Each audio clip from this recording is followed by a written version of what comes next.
Hello, Reject Nation. I'm Greg Alba. And I'm Jon Snow. We're going to do a reaction review today for episode 5 of Game of Thrones. Reaction out in the living room, review back in here. But before we do that, John, there is something I got to tell you. I am feeling particularly unstoppable today, thanks to this snazzy new watch from... Wait for it. Go. Vincero Collective. Big thank you to them for sending these nifty watches over to us. These boys are makers of sharp luxury watches with a distinct look and really a good quality feel. Check this out. I genuinely like these watches. I'm so glad we get to do a shout out for these guys. Especially for John and I, who we are frequently seen wearing stuff around our wrists. And whether you're dressing up as your favorite movie gentleman or just dressing to impress, Vincero's goal is to make the modern gentleman look and feel unstoppable. And as we've all learned from films about modern gentlemen, a watch is a pretty important accoutrement. That's right, I know some big words. And you'll never be free of the crippling passage of time. And these watches, they're stainless steel. I wish you could feel this. The ones we have in particular, these have marble in them, very fancy, and all the watches have scratch-resistant sapphire-coated glass. They've got luminous hands, they're water-resistant. So yeah, if you're looking for a nicer kind of watch that's not going to cost you like a year's allowance, or just a great gift for somebody special. True. You can use our discount link in the description box below. Vincero Collective, my friend. Vincero! Alright, let's go watch Game of Thrones, the most Italian show you'll ever see. Alright guys, so we're gonna watch episode 5 of Game of Thrones right now. We would record this on a regular camera, but that cuts every 12 minutes, so we're recording this from the webcam right now. We're watching this one on the TV! There's only gonna be highlights, by the way. I'm not going to show you a whole hour long of us just paying attention to a lot of dialogue. Oh, oh, Braun. My nipples just got really hard. Nipple chills and it's not even a minute in. Yeah.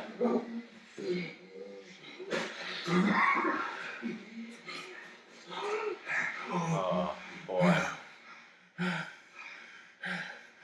could have killed me. What? Saved his life. The fuck are you doing back there? Empty the wall. Killing her. You saw the dragon between you and... These moments are why I love that character. I offer you a choice. Bend the knee and join me. Together, we will leave the world a better place than we found it. All Or refuse. And die. Oh, dude, Tyrion is not liking who she's become. I like that she's got a slogan. Bend the knee. Refuse and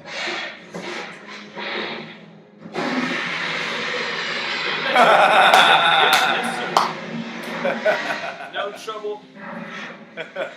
We are in. This war has already wiped one great house from the world. Don't let it happen again. Bend the knee. Aw, Tyrion, man. Dude. I will not. Sam. Your Grace, nothing scraps bold notions from a man's head like a few weeks in the dark cell. I meant what I said. I'm not here to put men in chains. If that becomes an option, many will take it. I gave them a choice. They made it. Oh, you Targaryen. Stop beheading the I'm ties. not beheading anyone. She's so literal. Your Grace. Dragon food. It's the most badass petting I've ever seen. By like the next episode, they're both gonna be riding dragon. He has Targaryen blood, man. Dude. It's coming.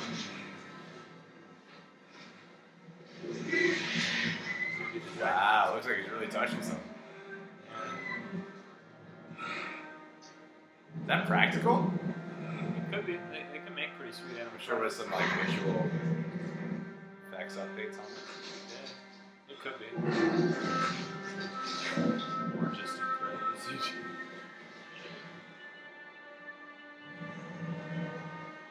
Dude, Daenerys so wants Jon. Aw. Dude, this guy's worthy. Interrupted. Oh! Nuclear anti-squishy. Of course he would show up right this Your Grace. Now he has competition with Jon Snow. Oh, and Sam saved Jorah. Jon Yeah. says that you're more.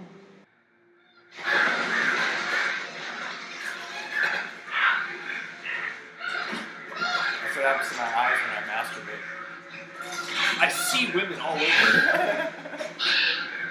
If I shake their hand, they know where I am, and they feel gross.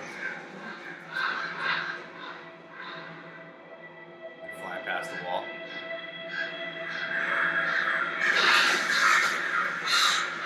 Damn, this season is becoming Lord of the Rings. Yeah. This is crazy.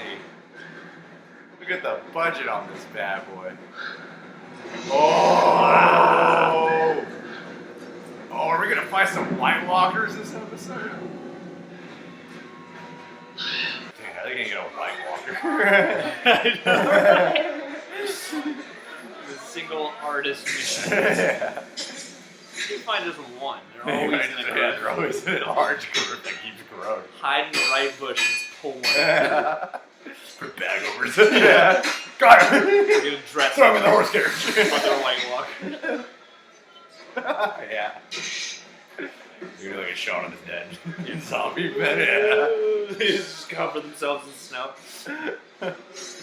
Wasn't sure I'd find you.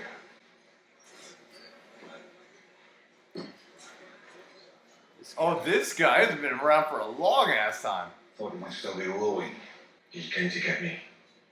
You want me to come with you? I think you need to understand. I'm ready. Yeah, let's go. You should know what you're heading into. What do you think? I've been thinking about every swing of the hammer. Dude, no, don't get recognized, Tyrion! Ugh.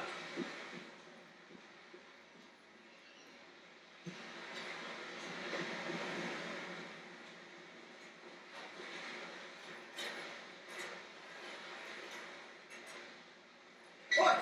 Dwarf! I really wouldn't try any more until you see how the first bite hits you. That dwarf. Where'd you get that scar? Bishop, some men you just can't teach. We was looking for a dwarf with a scar like that a while back. Perhaps there's some arrangement? Arrangement? You're going to arrange to pay us more than Queen Cersei. Oh! Oh! Whatever stands in our way, we will defeat it. Ourselves, ours. For this. She's pregnant? What? How do you know? I got a fourth one? How long is this Dude, dude? it doesn't turn out Who well. says the father? You.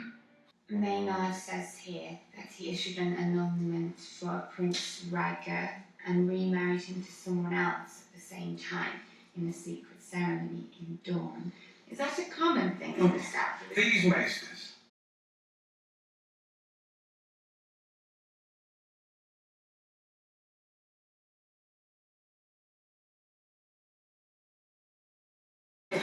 Oh, dang. What? Is he going to... He's Is he leaving? going to Winterfell? He's leaving? Are you sure you want to do this? Porn stash.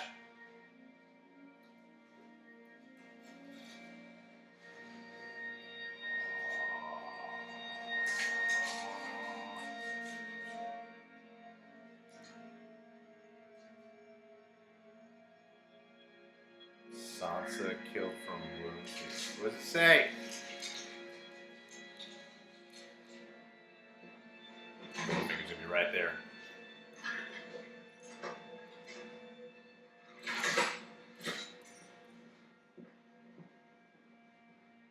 Ha. Yep. He knew. He knew. I see how it's found miles south of the wall. This is such a scary On mission.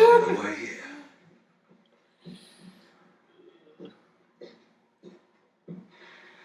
Oh! I saw you once at Winterfell.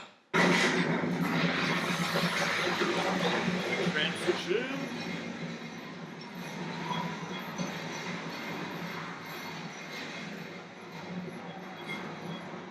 I love how the show like constantly switches up like allies and shit. Yeah. Yeah. The craziest political trauma. Yeah. Oh my god, this is such a scary ass mission. How the fuck are they gonna pull this off?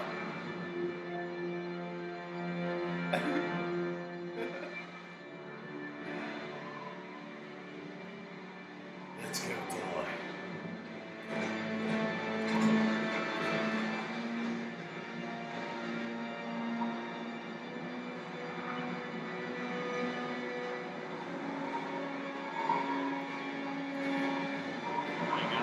They can really use Brad's help right about now.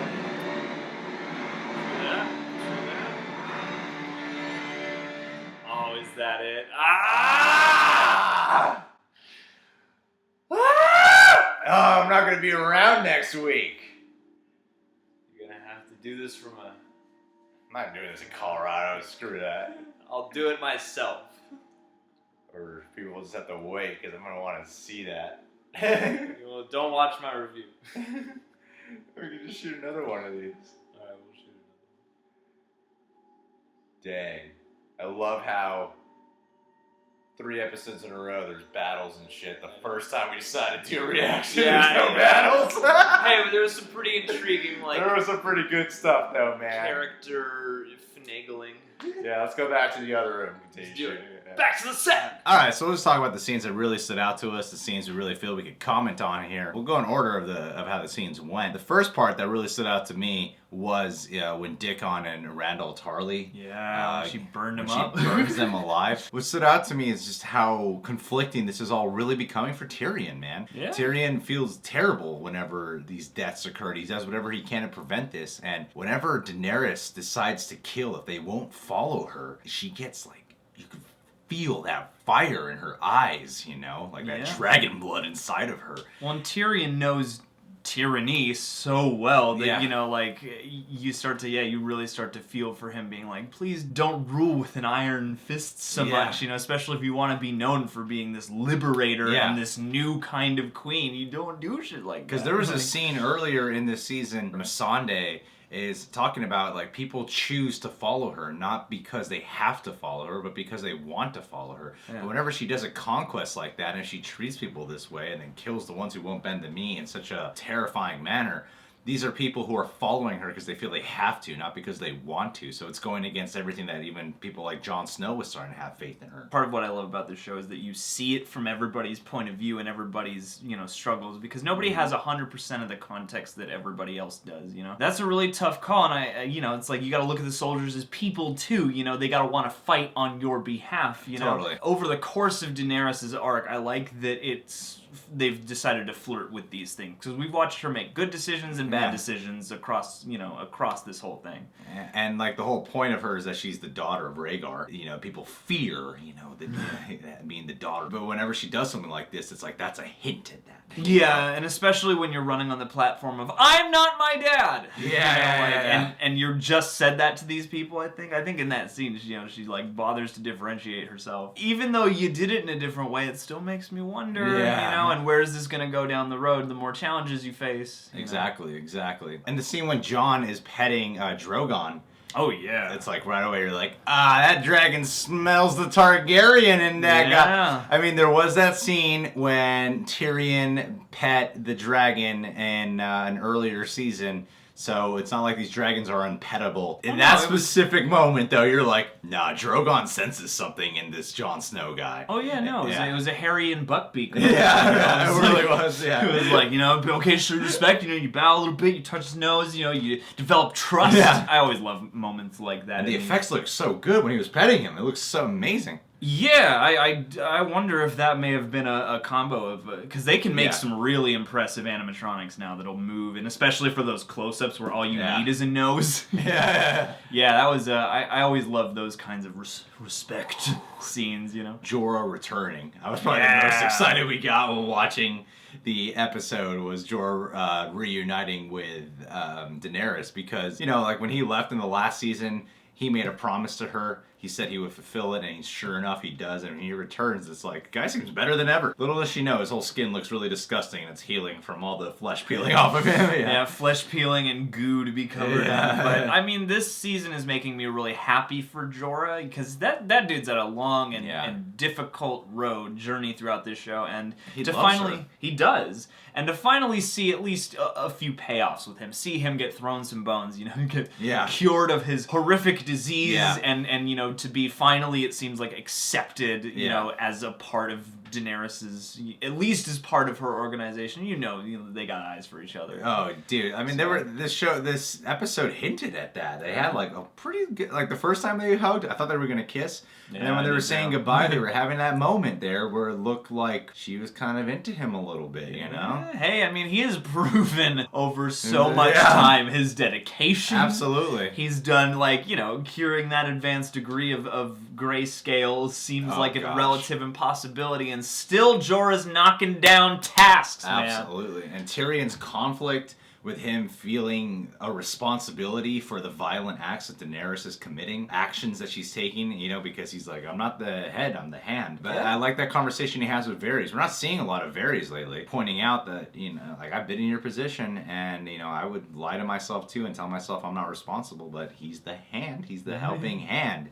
And we're all responsible if this is what goes down. I like the conflict this is putting Tyrion in, because I like the story plot choice of having Tyrion side with Daenerys and teaming up with her. But at the end of the day, he is a Lannister, and he was always different from the rest of the Lannisters. And watching Lannister armies being slaughtered, this is still like his family, and he doesn't like violence in general. It just seems like he's not a fan of people being killed. Yeah, well, and of taking life as though it doesn't mean much, you know? And yeah, I mean, he is, I love the amount of humanity that has sort of entered that character over the course of time, and it does seem like this whole business of thrones and kingdoms and stuff is a difficult one, the more experience he gets, you know? And that moment where he watches, you know, like, his former bannermen just get burnt to a crisp, and he walks among their ashes and stuff, like... Because he's fought alongside with them. Yeah, and like, I love that they take the time for those kinds of conflict, because these are all the things we're really fighting for, you know? Like, everyone's concerned with whose castle this, and whose throne that, and whose vendetta needs to be serviced and whatnot. You know, it's the people who live in the kingdoms. He does a really good job of showing the effects, you know? Peter Dinklage, like, his performance, especially in this episode, is really good. It's amazing. When they're all at the table and Tyrion comes up with the plan to bring a White Walker back, just that whole episode made me go, what a smart but insane plan at the same time. Yeah, like, oh. Present a White Walker to Cersei. Present them a common enemy in a way. Well, that was a bit of a curveball, because I'm like, I was not expecting this plot line to pop up at all. I can only wait to see how they pay it off, because that does seem like a sharp left turn. It seems like a very tall order. But I do like that it is leaning to a different configuration of these characters again. Like when they set out on that mission, now we've got a new ensemble going out to tackle this. Wasn't too sure how to feel about that scene when Arya was confronting Sansa. Gets me kind of worried about their relationship. Arya is like, there's a killer inside that girl. There's a killer inside that girl, and she stands. I feel like she would side with Jon on any occasion over Sansa. And it seemed like she was implying that she kind of wants Jon not to return so Sansa could rule. Arya could see what's really underneath what people are actually presenting to everyone else. Yeah. And to have, like, they just reunited.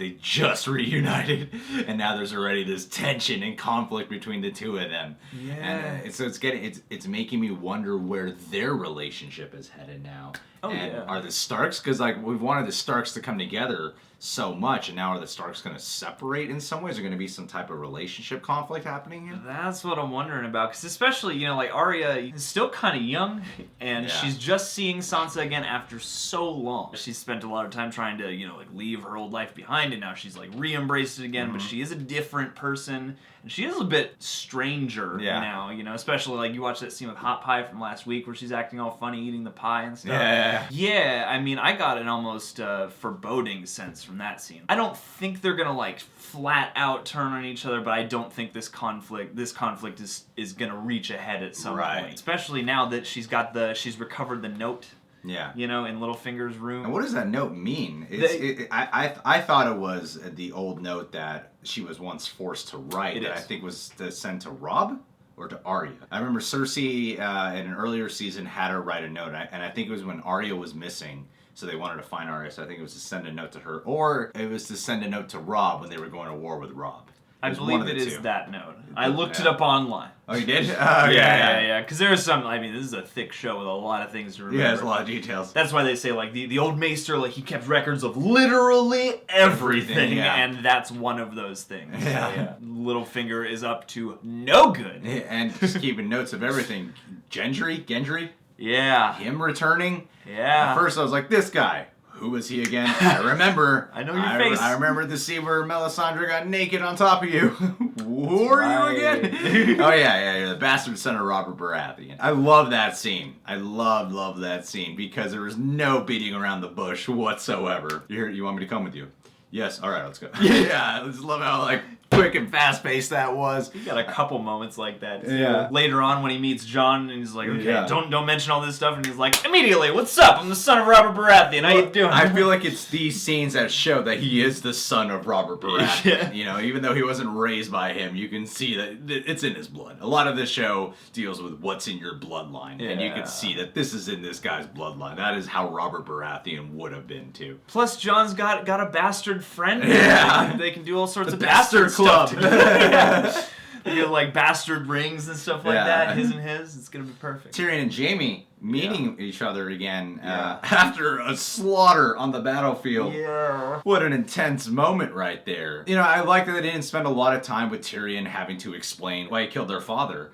You know, they both know. They both know, and Jaime, you know, while he hates him for that, Jaime also, you can see he understands. Oh, he saw that too. He was there. Yeah, he was there. He knows his brother was innocent. Yeah. The thing about Jaime that's so conflicting is like it seems like Jaime knows his family really, really well, but he's always caught between them. Yeah, and he's only like he loves them. You know, he's got clarity more and more authority when he's out doing his job and stuff. But when he's back in King's Landing, man, it is just like awkward scenario after awkward conversation for that guy with Cersei and now Tyrion. I don't want him to die. Yeah, and I thought they were teasing that at the end of the last episode, and the only thing that kind of settled me for that was just like the way that last scene played out. I wasn't really convinced he was going to be dead, but like I'm worried about what's going to happen to him now. And going back to Gendry really quick, when Gendry kills those soldiers, that was a cool scene to show us beforehand. You know, when he's talking with Jon, he's saying he's not a soldier, he doesn't know how to use a sword, but he's really good with a hammer. You know, that scene shows you right there, doesn't have to tell you, like, oh, this guy can kill some people, no problem. Yeah. Like, he did not hesitate whatsoever. You know, and having played a few RPGs and stuff like that, you want to have a guy in your team with, like, a big, you know, like, heavy weapon that can level a lot of guys at once, you know? When she was reading that letter, 15,782 shits. She was talking about how Rhaegar was married in secret, and that links back to how Jon Snow is a child. Yeah. And which means Jon Snow is the rightful heir to the throne. It's conflict! Gilly! When we were watching that scene, I was feeling like Gilly's just a background player now. Just a background character. She's that thing, that's Sam's motivation. All right. But that scene is hinting at that she's probably going to be able to reveal some information, maybe to Sam, who can pass it along to Jon, to be like, dude, you have inheritance here. Yeah. Which is insane. Because Jon has no idea and Daenerys has no idea. It just makes it that much better. I don't think Jon is gonna take up the throne. No. I think that I don't think he he will wants it. learn it. He will learn the truth of his bloodline. But I think at the end of the day, he will bow his knee to Cersei. Not Cersei. Yeah, definitely. Yeah, Cersei Lannister's gonna win. Daenerys. I think he will bow to Daenerys. Probably. And think that she's probably the rightful heir to the throne. I mean, the episode ends on a couple really good high notes. You know, the last scene with the Brotherhood, the Hound. You know, Oh, yeah. That's like it all coming together. Jorah, Wildlings. That was such an interesting clash of alliance right there. And no battles this episode. Of course, the one time we decided to do a reaction, there's no crazy battle sequence. Oh, I bet there will be one. But there no, will be something next time. Yeah, you know, next week's gonna have some crazy ass action, and I'm not gonna be in town to watch it. The way they were shooting that scene, like they're bringing up the gate, and it took me a second to be like, Yeah. oh, they're going beyond the wall again. Yeah. Like they're going out. Well, they have to get Yeah. the White Walkers. Yeah, that's I'm gonna just be wondering, nuts. like, what the hell are they gonna do, man? It's just a few of them. Like I said, they're just gonna hide in a bush and pull one, Yeah. dress up like him. What is Littlefinger up to? He's Like, driving I some kind of saw wedge this. between the sisters, man. And because I like what they've been doing with Littlefinger this season, because they've kind of been making him seem like he's not that powerful or not that important, but that's the way Littlefinger plays his that's how he game. plays. That's how he plays. He stays in the shadows. He seems like he doesn't have that much power, but he has something up his sleeve, and Arya's onto him, but he's onto Arya. Like, I feel like this season will probably end, like, the season finale will probably have a scene where Arya kills Littlefinger. I wonder if it would, because yeah, I mean, It seems like it's headed in that direction. yeah, and the scene, the earlier scene with Varys and Tyrion made me think of that. The whole conversation they have about, you know, you gotta make them listen to you. Yeah. Because everybody has such a distinct mission, and everybody, even if they're working towards a greater good, or if they're working on, you know, if it's working to get Daenerys into power and whatnot, everybody has their own motivation still, and that is like, you're just watching these advisors trying to make the power people listen. Yeah. And that's their whole goal. That made me think of that later, because I'm like, oh, this is how he does it, you know? Yeah. This is how he snakes his way in, you know, and makes her listen. Even though it wasn't like an action-packed episode, I still really enjoyed the hell out of it because yeah. the plot lines are just so interesting. And the strength of a show is not the action. The strength of a show is its characters. Yeah, the action is just a treat. Yeah, and then you get plenty of character here. That was fantastic. And that covered a lot of ground in this episode. Like, a lot of different things happened. There's a lot of traveling, too. Mhm. It's like, how long does it take to sail on a rowboat to King's Landing? As far as, you know, a non-battle heavy episode goes, I mean, I was wrapped. That was still, the yeah, it was entire still time. intense. And Cersei and Jaime? Oh yeah, Cersei and pregnant. Jaime? Cersei's pregnant again. That poor child. Tommen too. That poor Tough child. Dude, they need to. Why are they excited to be having a kid?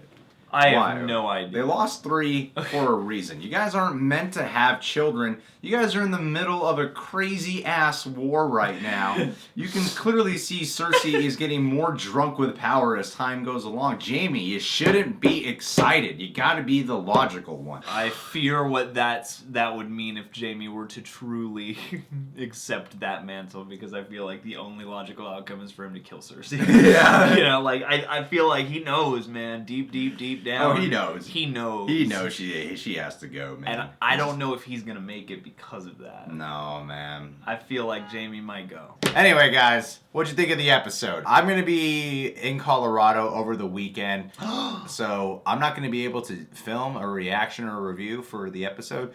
I'll be back Tuesday night, so maybe on Wednesday, John and I could shoot one together. Wednesday Don't watch morning. it. Don't watch Game of Thrones while I'm Won't. gone. This Don't is- watch Game of Thrones I while I'm spent gone. so much time binging episodes to not watch Game of Thrones next week. We'll watch it together. The video will be up late, of Alright. course. I'm excited. I'm going to have to avoid social media.